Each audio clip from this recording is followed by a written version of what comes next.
अस्सलाम वालेकुम नाजरीन, आप देख रहे हैं न्यू बीबीसी न्यूज HD और मैं हूं आपकी मेजबान सना चौधरी। शामिल करते हैं आज की अहम खबरें। सांगड़ सिटी रिपोर्टर मोहम्मद वकार भट्टी।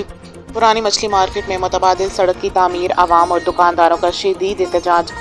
सांगड़ बल्दिया हुकाम की जानिब से पुरानी मछली मार्केट से मुतबादिल सड़क निकालने के काम का बाकायदा आगाज कर दिया गया है, जिस पर मकामी दुकानदारों और शहरियों ने शदीद तहफ़्फ़ुज़ात का इज़हार करते हुए इसे गैर मनसूबाबंदी और जल्दबाजी पर मबनी इक़दाम करार दिया है।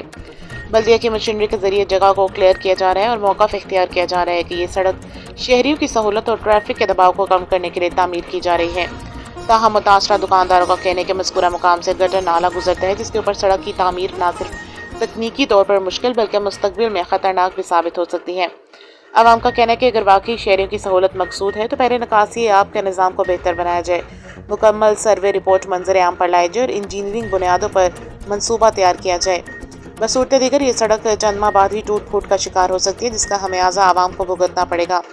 मौके पर दुकानदार और बल्दिया अमले के दरमियान तल्ख कलामी भी देखने में आई, जबकि शहरी हलकों ने ज़िला इंतज़ामिया से मुतालबा किया है कि मामले का नोटिस लेकर शफाफ तहकीकात कराई जाए और तमाम स्टेक होल्डर्स को एतमाद में लेकर फैसला किया जाए। शहरियों ने खबरदार किया कि अगर इनके तहफ़्फ़ुज़ात दूर न किए गए तो वह एहतजाज का दायरा वसी करने पर मजबूर होंगे।